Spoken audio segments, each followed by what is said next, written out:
Sir আমার একদিনের ছুটি লাগতো। জন্টু সাহেব, বছরে 365 দিন, আপনার সপ্তাহে ছুটি আছে 2 দিন, সেই হিসেবে আপনি ছুটি পান 52 সপ্তাহে 104 দিন। আপনার বাকি থাকে কয় দিন? 261 দিন। এখন এর মধ্যে আপনি প্রতিদিন অফিস করেন 8 ঘন্টা, সেই হিসেবে আপনি বাসায় সময় কাটান 16 ঘন্টা। আমি যদি এটা হিসাব করি তাহলে আপনি 170 দিন বাসায় সময় কাটান, সেই হিসেবে আপনার বাকি থাকে কয় দিন? 91 দিন। এই 91 দিনের মধ্যে আপনি যে বাইরে যে চা খান, পান খান, সিগারেট খান, এটা হিসাব করলে আপনার বাকি থাকে মাত্র 69 দিন।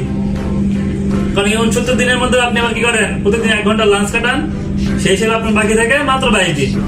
এখন 22 দিনের মধ্যে আপনি তো বছর 2 দিন অসুস্থ থাকেনি, 2 দিন বাদ দিন থাকে দিন 20 দিন। এর মধ্যে আমাদের সরকারি ছুটি কয়দিন আছে? 19 দিন। তা বাকি থাকে কয়দিন? 1 দিন। এখন যদি আপনি সেই 1 দিনও ছুটি চান তাহলে তার কিছু বলার নাই। Zile zile, zile zile, gal mile mile, mile mile, pe mai